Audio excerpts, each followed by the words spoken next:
The Manchester Man by Mrs. George Linnaeus Banks. Chapter 40. With all his faults. Augusta's penitence exhaled like dew from a flower. In the light of her mother's lofty displeasure her tears dried, and self-will once more exerted its preeminence. She locked herself in her own room, and resolutely refused to come forth. So long as that odious meddler, Jabez Clegg, remains under our roof, I will stay here, and if you will not consent to my marriage with Lawrence Aspinall, I will starve myself to death, was her angry declaration, as she closed the door and turned the key. Leave her alone, said Mrs. Ashton. She will want her food before her food wants her, and a little wholesome solitude is good for reflection. She will change her mind before the day closes. This was at midday, but night came, and another noon, yet there was no sign of Miss Ashton's appearance, and Mrs. Ashton had made no overtures to her refractory daughter. The tender-hearted father was in a pitiable state of perturbation. In and out the warehouse he was 20 times in the day, as Kezia observed, for all world like a hen on a hot griddle, and his snuff-box was hardly ever out of his hand.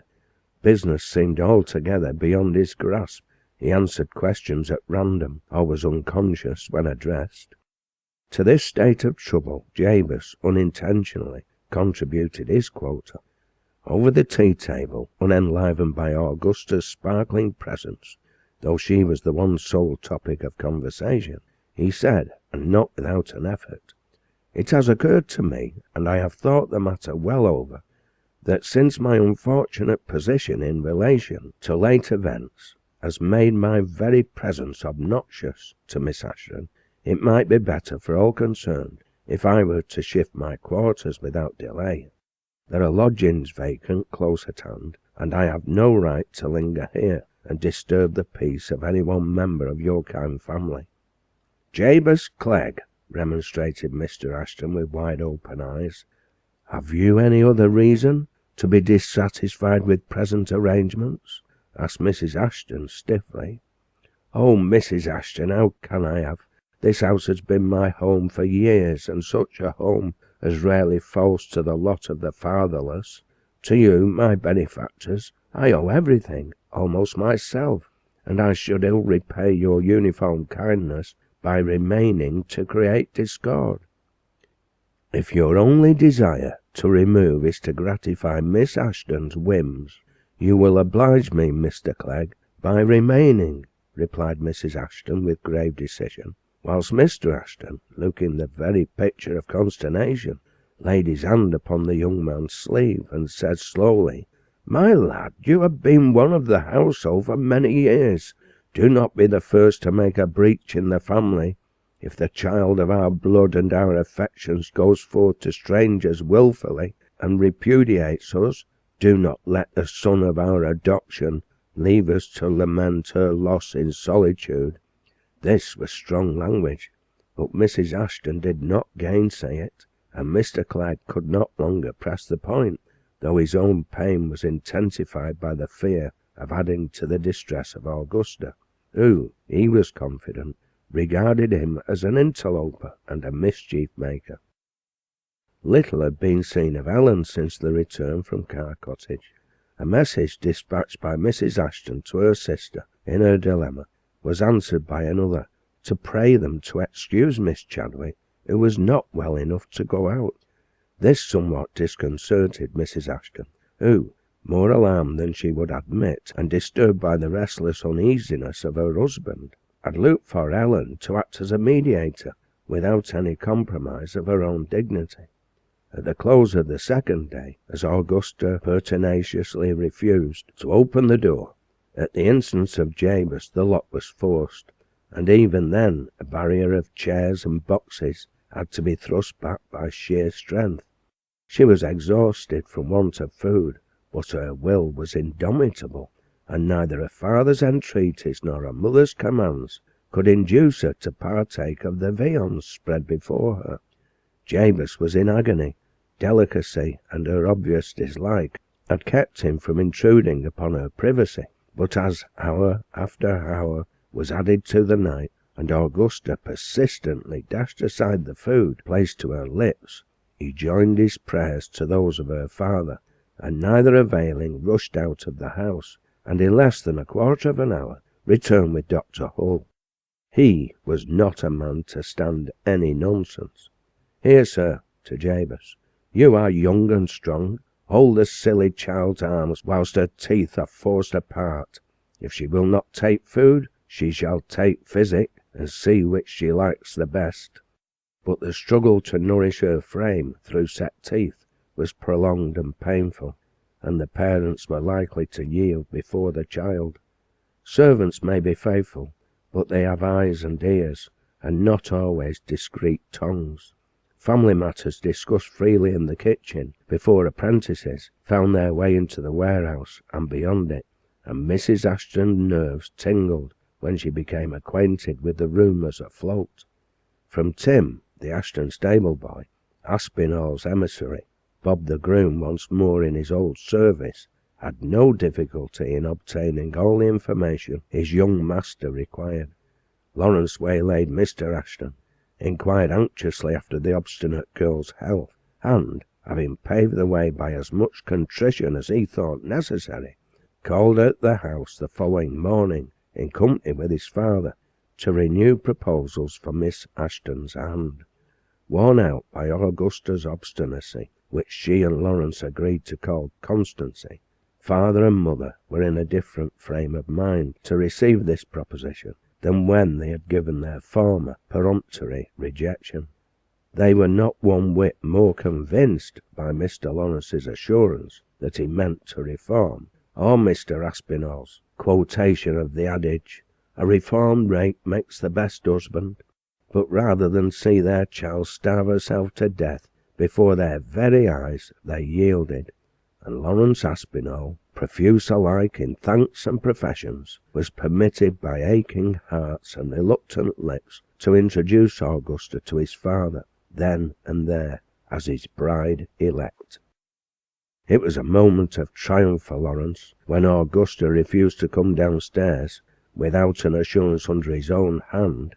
He pencilled on a card, "My Augusta, I wait for you, Lawrence," and presently, supported by a maidservant, she entered the room, her dress of purple poplin serving to show how wan and transparent her fair skin had grown, how unnatural was the brilliance of her eyes. She would have fallen, as much from weakness as emotion, on her entrance into the parlour, but that Lawrence darted forward and caught her in an embrace which brought back somewhat of her lost colour, and if anything could have softened the pain that hour to her parents, it was the apparent ardour and sincerity of the lover, the hope that a genuine passion might tend to wean him from his old habits and associates. Mr. Aspinall's reception of Augusta was characteristic. "My charming Miss Ashton, I see my son has brought back the roses to your cheeks. May they never fade again, but bloom perennially without a thorn. I rejoice to kiss your hand paternally on this auspicious occasion, and to assure you that I shall be proud to welcome such beauty and such constancy as the wife of my noble son." Consent once obtained, the Aspinalls were as eager to press forward the marriage as the Ashtons were to retard it, neither her father nor mother affecting a satisfaction they did not feel. "My dear," said the latter to Augusta one day, when her eyes were sparkling over a costly present just received from Lawrence, "your father was in hopes you would have fixed your heart on some good steady man like Jabez Clegg, who would have been a comfort and a credit to all of us, and have kept the business in the family after we were in our graves." "Pshaw, mamma, how preposterous! I am surprised at my father's infatuation for that young man. I esteem him quite sufficiently for a friend, but," and she locked an emerald earring in her delicate ear, "I could not exist with a husband whose heart was in his business. My husband's heart must hold me and me only, and I must have something to look at as well as to love. Ah, Augusta, it must be a very small heart indeed which cannot find room both for a wife and a business to maintain her fittingly. The sheen of a dress, which must last a life, is of less consequence than its durable texture. Well, mamma, so long as the material pleases my eyes, I will take the wear upon trust, and do not be surprised that your daughter prefers a fine man and a gentleman to one whose fortune is in the clouds, and whose origin is so obscure he has not even a name to call his own. She was standing to admire herself and her new jewellery in the Venetian glass between the windows as she said this, and, a mother's figure filling in the frame, Jabez Clegg came and went unseen, a pang in his heart and an intensified resolve to make both fortune and name for himself, even though his master's daughter vanished from his vision. Nothing would induce Mr. Ashton to part with his child until she was at least 18, and in that particular he was proof against the importunities of Lawrence and the cajoleries of Augusta. So for 10 months, during which the lawyers had ample time to quarrel over the settlement of Augusta's £18,000, so that too much or too little should not be tied down on the lady, the dashing young blade was on his trial, so to speak, and contrived to beguile both father and mother of their prejudices, whilst to Augusta a new world of gaiety was opened out. As her daughter's chaperone, Mrs. Ashton renewed her acquaintance with the yellow satin cushions of the assembly rooms. The gentlemen's concerts discoursed sweet music in their ears. Miss Ashton could take her seat in the boxes of the Theatre Royal without fear of Madame Broadbent's fan, and Kezia was in her glory. So many balls and parties had to be catered for, and Mr. Lawrence Aspinall was in the ascendant. All this was inexpressibly painful to Jabez, but as he had written to Ben Travers that there was something more for men to do than die of disappointment or blighted love, so he set his face like a rock against the breakers, and gave himself entirely to business. He said to himself it would be cowardice to flee from that which must be borne and mastered, so never another word was heard of his seeking a home elsewhere. If he was brave, he was not foolhardy enough to court pain in the sight of his rival's triumph, and though in his determination to stick to his last, he had eschewed all art which came not within the scope of pattern designing, to that he turned with redoubled assiduity after business hours, having found a profitable market apart from Mr. Ashton's firm, as his account with the Savings Bank in Cross Street had borne witness from the date of its establishment in January 1818. But for a brief space, and that whilst the wound was raw and new, his ministrations to the dying chaplain of the old church not only carried him out of sight and hearing, but in a measure drew his thoughts away from his own sorrow. Once only did Joshua scarify the sore. In an interval of pain he said with his customary abruptness, "And so that pretty lass of thy master's is going to throw herself away on the wild rascal who pitched thee over the wall?" Jabez could not trust himself to answer, save by a movement of his head. She'd better ha' taken a fancy to thee." Half an hour or more elapsed. Waking from a doze, he said, "Dost thou remember my telling thee to look at Hogarth's Apprentice in Chadwick's parlour?" "Indeed I do. Those pictures have influenced my life," answered Mr. Clegg with a sigh, pouring out a dose of medicine as he spoke. "More physic, eh? Doctors kill more than they cure with that stuff. Aye, lad, thou'st mounted up. Thou'll be a master thyself some day, if thou dost not forget that Jabez must be an honourable man." "I never did forget it, sir, even though the apprentice boy was mad enough to aspire to his master's daughter. But losing her, I have learned a new lesson. The prayer of the olden Jabez, which has been mine night and morn from boyhood, was a prayer for self and self only, and I had no right to look for an answer to all the hopes I based upon it. if I have not been kept from evil, and it has grieved me, I prayed for myself alone, and in grief I have my answer. Prayer should take a wider range. Right, lad, right. Now, let me sleep. When he waked again, he remarked, It's time for thee to be off, Jabez, but time is running faster with me than thee, lad. Here, reach yon Terence from the bureau. It is the Edinburgh edition. Keep it for the sake of the rough old parson who gave thee thy name, and take care of it. Good night. How thick the fog is." He had lost the sight of one eye, and the other was rapidly going. That was the 9th of November. When Jabez came again on the 11th, the fog had cleared away from Joshua Brute's sight forever, and fountains of tears ran freely from many eyes for the hot, hasty, single-minded, and learned parson, whose name was a household word in the town, and who had ever been a kind friend to Jabez. In his life he'd been at war with huckster women, street urchins, schoolboys, and his ecclesiastical brethren. In his death the wide parish, and more than the parish, united to reverence his memory, those who had laughed loudest at his eccentricities being foremost to bewail him. Even the November clouds hung thick and heavy as a pall over the old church and churchyard, crowded with mourners, when his silent remains were carried to their bed in the cross aisles his feet had trodden so many active years. And if others besides Jabez shed tears over the open and honoured grave, there was many an old creature mourning in solitude, besides the queer old woman in kerchief and much, who sat amongst her sweets in a closed shop, and lamented that so young a man as Parson Brooks should be carried off before her.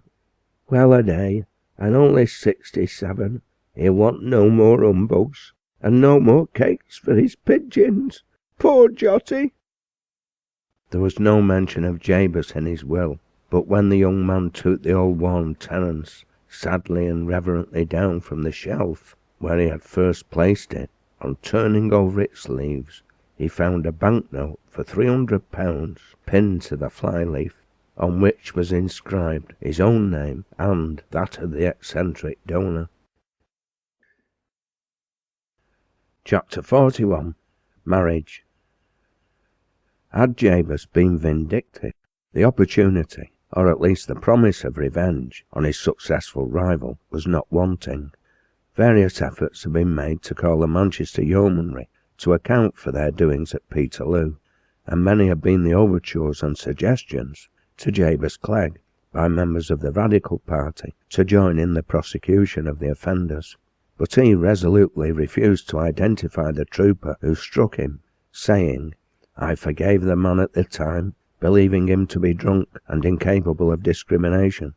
If I have since had reason to think otherwise, I cannot be so mean as to allow private feelings to influence a public act. It would be false to say there never was a tug at his heartstrings when the tempters were again at his elbow, before they made their final attempt in 1822. But he said to himself, if it would have been revengeful at the time, when the bodily injury was fresh, it would be doubly revengeful, mean, and dishonourable now that he has supplanted me in love. And in striking at him, I should wound Augusta, and that must never be." The temptation to expose his adversary was set aside, and thus it was that Lawrence Aspinall's name was not added to those of the 4 defenders on the record of the trial at Lancaster in April, and as that trial, after the examination of nearly 100 witnesses of all ranks, terminated unsuccessfully for the prosecution, the forbearance of our friend Jabez spared him at least the mortification of defeat. The year rolled on. At the instance of Mr. Ashton, Jabez withdrew the bulk of his deposits from the savings bank, and, adding to Joshua Brute's gift the £200 he had accumulated by working late and early, and saving small sums even during his apprenticeship, placed all in his master's hands to be invested in the business, and so return him a higher rate of interest. and this was the first absolute start of Jabez as a capitalist. The joyous excitement attending Augusta's own preparations for her approaching nuptials was somewhat dampened by the unaccountable condition of Ellen Chadwick, whose health, instead of improving during her visit to Carr Cottage, had appeared to decline still more perceptibly. A constant pain at her chest, frequent headaches, uncertain spirits, and increasing languor gave Mr. and Mrs. Chadwick real cause for uneasiness, but Ellen would not hear of a doctor, and maintained that it was nothing to trouble about.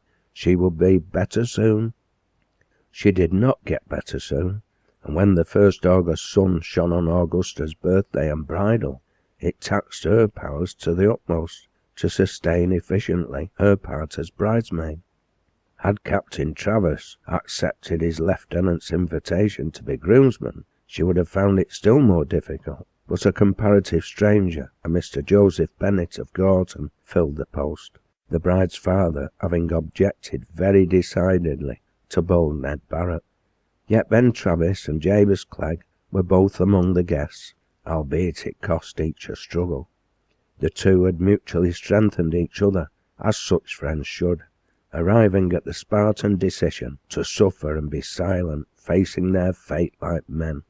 And indeed old Mr. Ashton had wrung the hand of Jabez at least a week before, and said, "I'm sorry for you, Clegg, I am, upon my soul, and I'm sorry for our poor lass too, for she's made a mistake. But keep a brave heart, and don't let that slashing yeomanry fellow crow over you.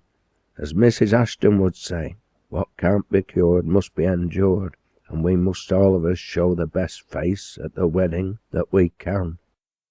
If that meant elaborate display in dress and decorations, and provision for the bridal breakfast and dinner, then the face exhibited was a shining one. Mrs. Hodgson, the fashionable mantua maker and milliner of Oldham Street, where 2 or 3 of the private houses had already been converted into shops, had kept her apprentices at work almost night and day for weeks, executing bridal orders from the Ashtons and their friends. A very snowstorm might have passed through the workroom, such heaps of white French crepe and satin, lace and organzy, lutestring and gauze littered and covered available space, putting matronly brocade, velvet and llama quite into the shade. The warehouse saw little of Mrs. Ashton for a week or 10 days previously. Cicely, who had gone over to the Aspinalls, had begged to be allowed to help Kezia for that occasion, and she roasted her own face in spinning gold and silver webs and baskets from sugar for the table, making floating islands, syllabubs, trifles, jellies, and blancmange, to supplement the solid dishes Kezia dressed with so much skill. And Mr. Mabbott sent in a sugary temple of Hymen and a bride's cake prepared 6 weeks in advance. The bride, alternately radiant and tearful like an April day, veiled with lace and crowned with white rosebuds and orange blossoms, wore a low-bodiced dress of white satin, festooned round the narrow skirt with costly lace, whilst on neck and arms and in her tiny ears were negligee, bracelets and earrings of pearl, the gift of the gallant bridegroom's gallant father.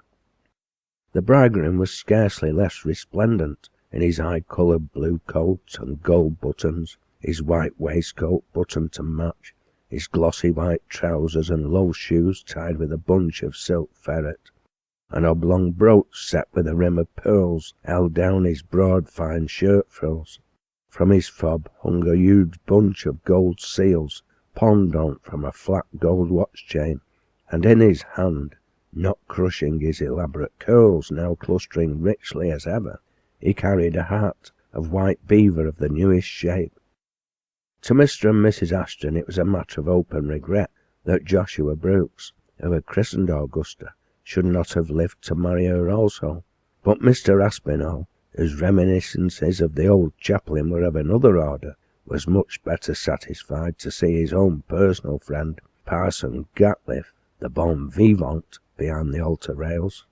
If the bride was tall and graceful, with sunshine in her eyes and in her classic curls, tall and stately was the bride's mother, whose long train of purple silk velvet swept the aisles, though trains had ceased to be general. There was no faltering over the responses. There was a glow of modest pride on the cheek of Augusta, a look of mingled ardour and exultation on the face of Lawrence. His "I will" was pronounced with a force which was almost fierce. Yet, as she faintly promised to obey, he pressed her hand with smiling significance.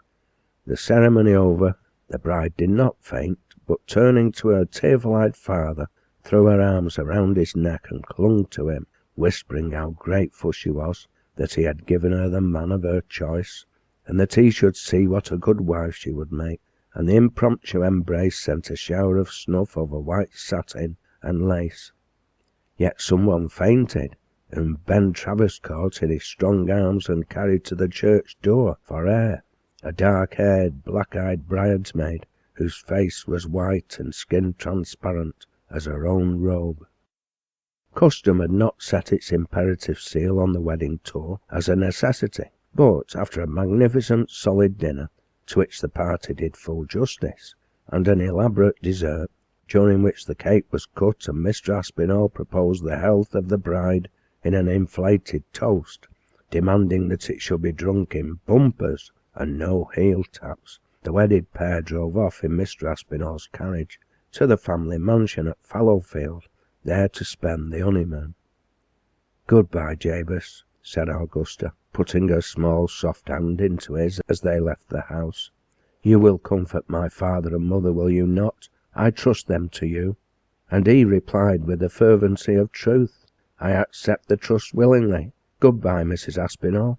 How the word choked him. "May God bless you, and the marriage you have contracted. Goodbye."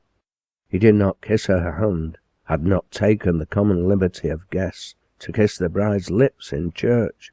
He did but press her hand, as any old friend who had grown up with her under the same roof might have done. But before the carriage had well dashed from the door, or the bridegroom had fairly settled himself on his seat, Lawrence turned to the fair young wife, whose prophetic tears were now falling fast, with a sharp rebuke.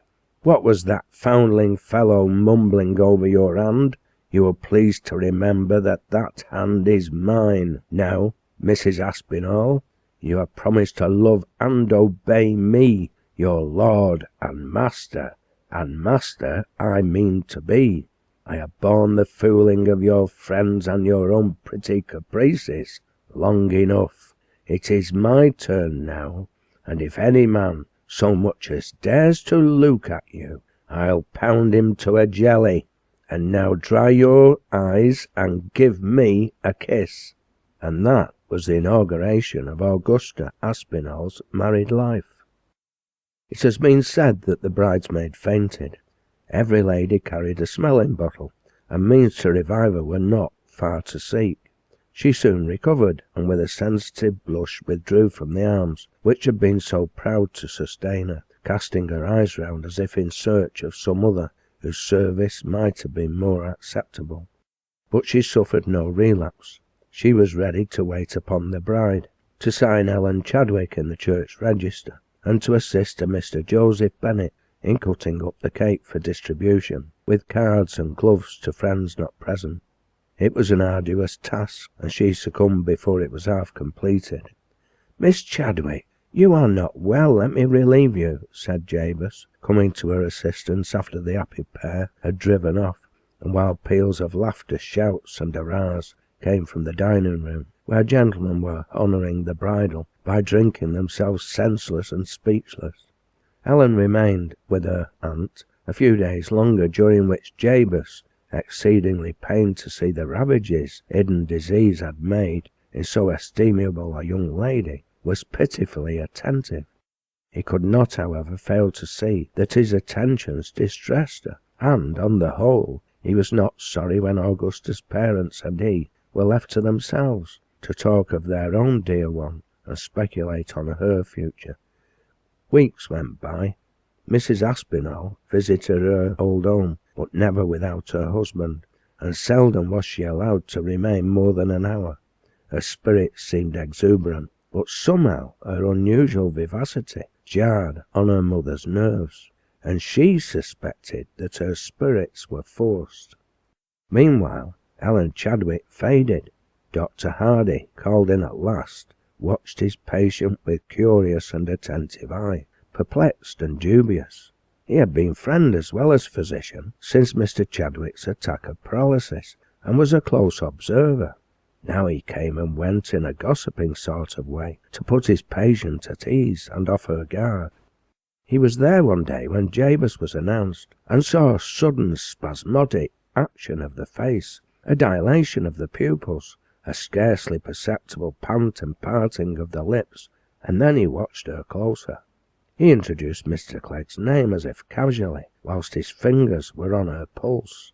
The result of his observations were told to Mr. Chadwick the same day. "Your daughter has no specific disease, Mr. Chadwick. She is simply lovesick." Lovesick? Yes, and her secret passion is consuming her. Medicine cannot save the patient's life if her affection be not returned, and that right speedily. Mr. Chadwick was aghast. "I feared as much," said Mrs. Chadwick with a sigh. "Then you will have an inkling who is the desired object," said the doctor. "I think so." "Does your maternal instinct point to Mr. Clegg?" he asked, with a curious look. "It does, but he himself has no suspicion, and I am sure regards Ellen only as a friend elevated a little above him. Is the young man courting?" "I believe not." "Then," said the doctor sententiously, "the sooner he is the better for Miss Chadwick. Her life is not worth a month's purchase unless Mr. Clegg becomes the buyer. But let not Miss Ellen hear a whisper of my opinion. Good day." And snatching up his hat, the doctor departed, leaving them to their reflections. Here was a delicate subject to be dealt with, and that without either loss of time or the sacrifice of their beloved child's sensitivity and reserve. Unknown to Ellen, a family conclave assembled under the Mosley Street roof to discuss the momentous question, and deliberate what was best to be done. Long and grave were their deliberations. At length, taking Mr. Chadwick's imperfect speech into consideration, Mr. Ashton consented to lay the case before Jabez, and leave his brother-in-law to supplement it if necessary, though opinions were divided as to the result. It was after business hours, and Mr. Ashton found Jabez in his own room doing his best to dissipate thought by hard work, mind and hand being busy with a chintz pattern for calico printing. There was a nervous plunge into the gold snuff-box, and a consequent flourish of a gay bandana, and some time spent in examining the incomplete design on the desk before Mr. Ashton could fairly enter on his embassy. After a little prelude, in which, whilst enlarging on the serious nature of his niece's illness, he elicited from Jabez that he held the young lady in the very highest esteem, and was deeply grieved to hear of her perilous state, he put down his snuff-box on the table before him, and drawing up his chair so as to bring their heads closer together, looked steadfastly into the other's clear eyes as he put the question. "And what would you think of love as the cause of her malady?" "Love?" echoed Jabez, his mind running off to the agonized confession made to him on the Taxel hillside. "Yes, love, and for the very man whose merits my foolish child failed to see." Jabez looked at him vaguely. "Surely not Mr. Marsland?" "Pah, no," exclaimed Mr. Ashton, as if disgusted at his obtuseness. "Yourself, man, Jabez Clegg." Jabez fixed his eyes on his informant in blank amazement, a monosyllabic, long-drawn "me" being his sole response. "Just so," assented Mr. Ashton, and he took a pinch of snuff on the strength of it. "Oh, sir, there must be some mistake. How has this been ascertained? Has Miss Chadwick made—" "No, Clegg, the poor lass has never said one word, except with her eyes and pulse. Dr. Hardy has made the discovery, and it turns out Mrs. Chadwick suspected it long ago." "Oh dear, dear, this is very terrible." He was estimating the pain in Ellen's heart by that in his own. "Very terrible indeed, Clegg, for Hardy says the lassie's life is not worth so much as a yard of filleting, if her love meet no return." The head of Jabez sank in his open hands upon the table. What would his friend Travis think of all this? Presently he raised his face, over which a strange change had passed. "Mr. Ashton, what would you have me do?" "Whatever Jabez Clegg thinks he ought to do," he answered, steadily, adding in another tone, "I would have been glad to have given thee my own child. My brother-in-law implores thee to take his child, to save her life." After a prolonged silence, Jabez spoke. "Mr. Ashton, I hold that love alone can sanctify marriage. My love has blossomed and died, fruitless. Yet, so highly do I esteem Miss Chadwick, and so proud am I of the great honour she has done me in her preference, that I place myself in your hands. If I can spare so amiable a young lady the pain I suffer from rejected love, I should be a brute and a savage to refuse her the remnant of a valueless life. We may at least soften its asperities for each other." The Chadwicks went home with minds relieved, but Jabez had stipulated that nothing should be said to Ellen of their overtures to him, no hint given which could alarm her shrinking modesty.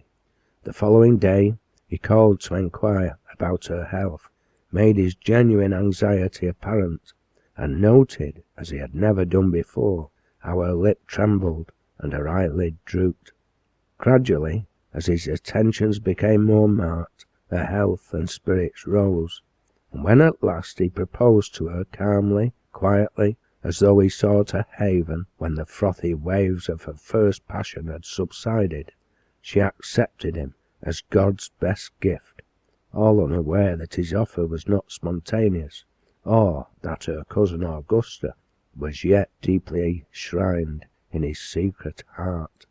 He had been at first greatly concerned about Ben Travis, but the generous fellow, to whom he felt in honour bound to explain his conduct, only wrung his hand and said, "I could not resign her to a worthier."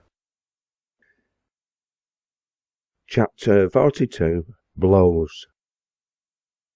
Richard Chadwick, who had served as a midshipman under Admiral Collingwood and shared in the victory of Trafalgar, was a midshipman still, and his vessel had long been away on a foreign station. Few, brief, and far between had been his opportunities to visit home and friends. Ships had been paid off, but he had been exchanged. Several years had elapsed since he had set foot in Manchester, and the hearts of his kin yearned towards their sailor. His very whereabouts was unknown to them, and when written communication was necessary, letters had to be forwarded through the Admiralty. Ellen's engagement and prospective marriage called forth a voluminous epistle, crossed and recrossed like a trellis, from Mrs. Chadwick to her son, whose presence she craved, if leave of absence could possibly be obtained. The letter was a singular compound of gratulation and apology, through which a thin undercurrent of dissatisfaction meandered like a stream. His sister's strange malady and infatuation for a man of apparently low origin, whose name and parentage were alike unknown, were set forth to be deplored. Still, since the sole remedy for Ellen's ailment rested with this obscure Mr. Clegg, whose career upwards from his floating cradle to his honourable position in the Ashton house and warehouse was circumstantially detailed, his personal worth was a matter for congratulation, and the deep obligation of the whole family to him for the service rendered on Peterloo Day seemed dragged in as a sort of extenuating circumstance. Clearly, the Mr. Travis, whose name and pretensions cropped up here and there throughout the letter, would have been a more acceptable son-in-law in the sight of Mrs. Chadwick and his other sister, Charlotte Walmsley, and just as clearly it was made apparent that his paralysed father, hale and strong in all other respects, was as much infatuated with the young man as was Ellen, having positively offered to take him into partnership on his entrance into the family. and even there Mrs. Chadwick felt constrained to admit that the clear head, business tact, and energy of Mr. Clegg would be a great acquisition. This item of news closed the missive, which must have gone a circuitous round of red tape, it was so long upon its travels. Months came and went. Father Christmas shook his snowy locks over the town, but neither the midshipman nor a written substitute put in an appearance. Meanwhile Jabez, who had crushed down in the garden of his heart those roots of his love for Augusta, which mocked his strength to eradicate, did his best to plant and foster above them a grateful affection for the one who had chosen him, and hoped in time that the newer growth might utterly extinguish the old. His attentions to Ellen were more assiduous than, under the circumstances, might have been expected, but he argued with himself, I must endeavour to atone to her for a proposal in which love had no part. She must never have occasion to suspect the truth. I should be a brute did I remain insensible to the unconquerable love she has so long cherished in secret for me. Augusta's face, alas, was more divinely fair, her manner more enchanting, but Ellen, though she is older than myself, will doubtless make the better wife for a businessman who has to carve his way to fortune, and she loves me. Ellen, too, had her seasons of doubt and perplexity. She had been so sensitively alive to the silent homage of Jabez Clegg to her younger and fairer cousin, that at first her mind had refused to realise the fact that he desired to marry her, even though his proposal had been preceded by direct and palpable attention. She had been at first inclined to attribute his many acts of kindness and courtesy to friendship and compassion for her failing health, and when he had spoken of being won by her many estimable qualities to seek her for a wife, she had listened incredulously, then, overpowered by contending emotions, sank back amongst her cushions in a state of insensibility. Even her tremulous acceptance had been uttered, as in a blissful dream, which might vanish all too soon. From time to time she perplexed herself with questions of the motive for so sudden a change in one so steadfast as Jabez, and at last wavered between the two suppositions, that Augusta's wilfulness had wearied him, or that she owed her lover to pique. Of the real state of the case she had no inkling. She was not alone in her latter supposition. "Happy New Year to you, Mrs. Clews," said our friend Jabez to his friendly old confectioner, as at one stride he took the 2 steps to her confined shop on the bright frosty 2nd of January, 1823, and extended his hand to her across the counter, where she still kept up a show of activity in spite of age and wrinkles. "Same to you, Mr. Clegg." She had been one of the first to recognise his right to the prefix, and with all her old-fashioned familiarity never dropped it. But now I look at thee, thou doesn't look o'er bright and happy," and she peered into his face inquiringly. He smiled.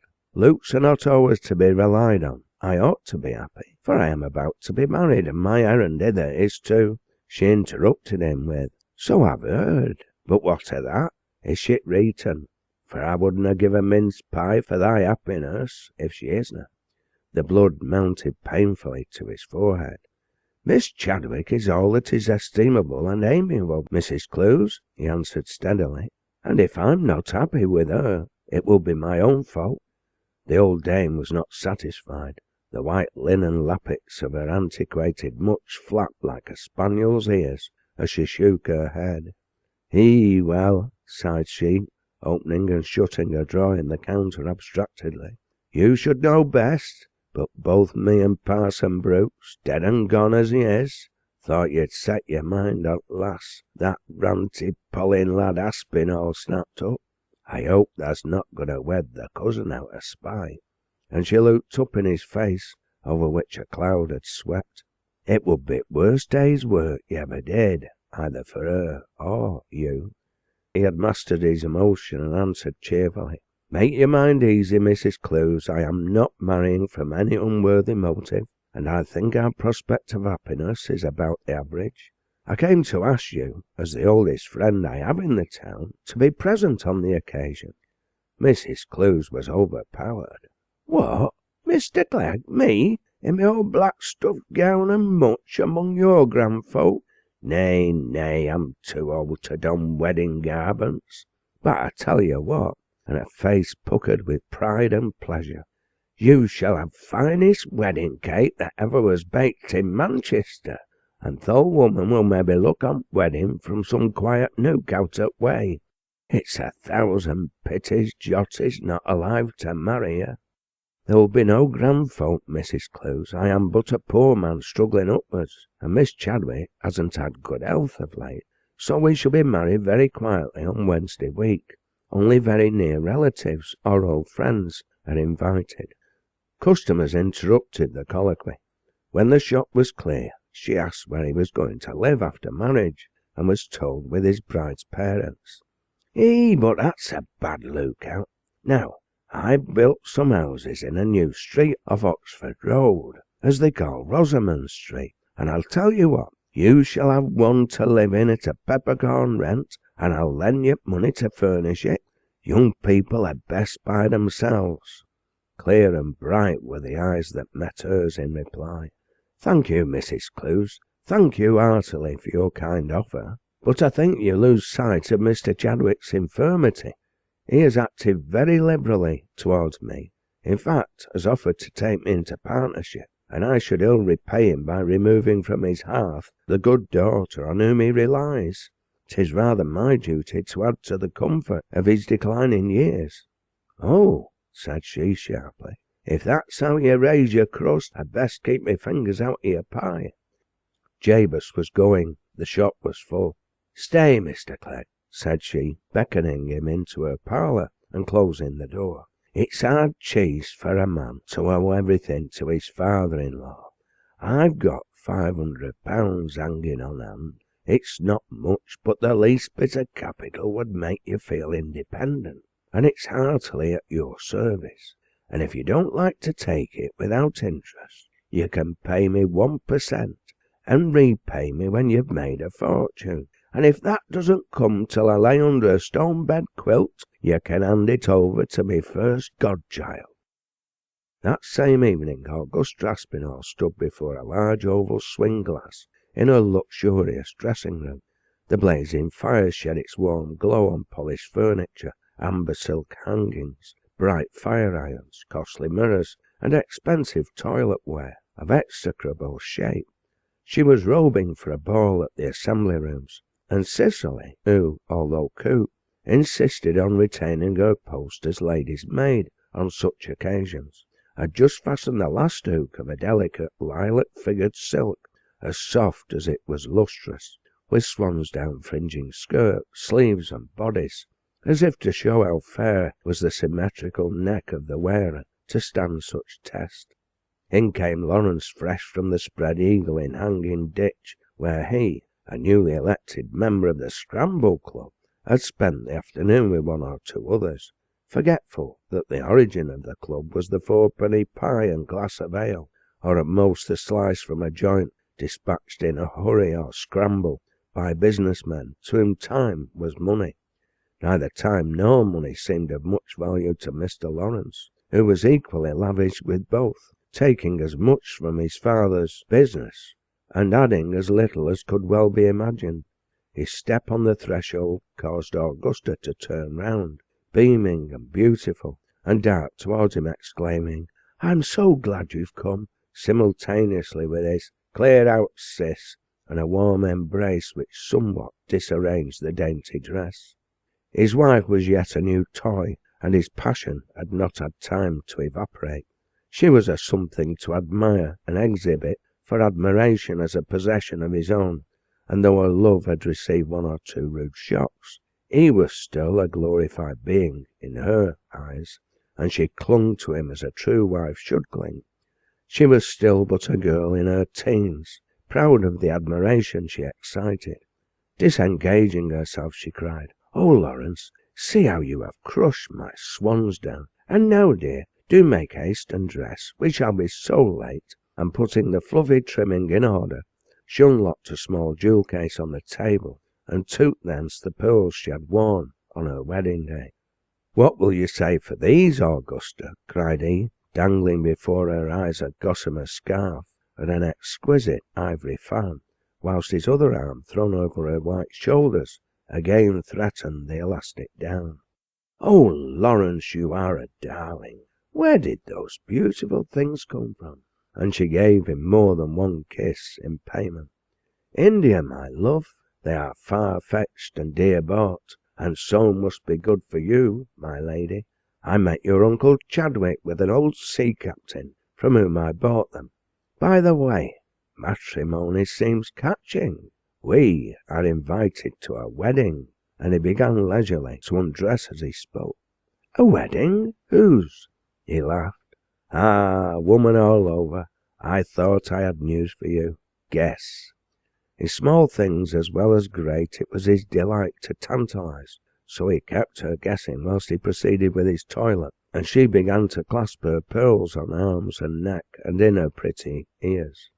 "Well," said he at length, "who but your cousin, Ellen?" Ellen? She had gone so little near her own family that this was indeed news for her. "Yes, I thought she meant to die an old maid, but it seems she's not too proud to wear your cast-off slippers." "My cast-off slippers? What do you mean?" And she paused whilst clasping her bracelet with a look of bewildered interrogation. "Now, Augusta, pray don't look so innocent.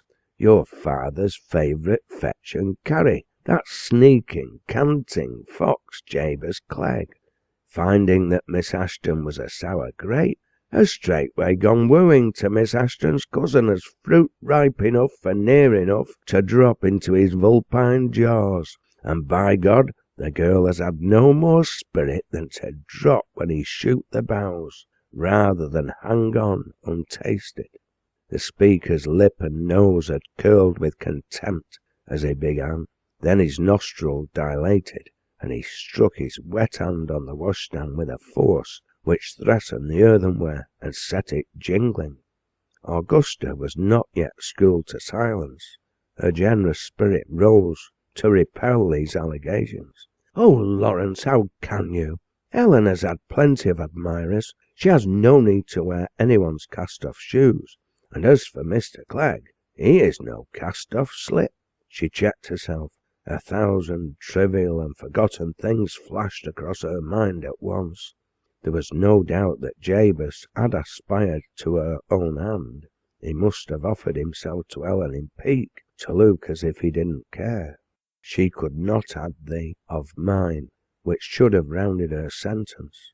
She substituted with barely a moment's pause, "He is neither a sneak nor a cant, and if Ellen marries him, she will have a good husband," adding, with marvellously little tact or knowledge of her own husband, "I am sure, Lawrence dear, you have no right to speak ill of the man who saved your life in the very pond that is frozen over now before our doors, and you cannot really think him mercenary when he refused the £500 your father offered as a reward for his bravery." Not lightning was more quick and scathing than the fury which flashed from her husband's eyes and almost paralysed his tongue as the last words fell from her lips.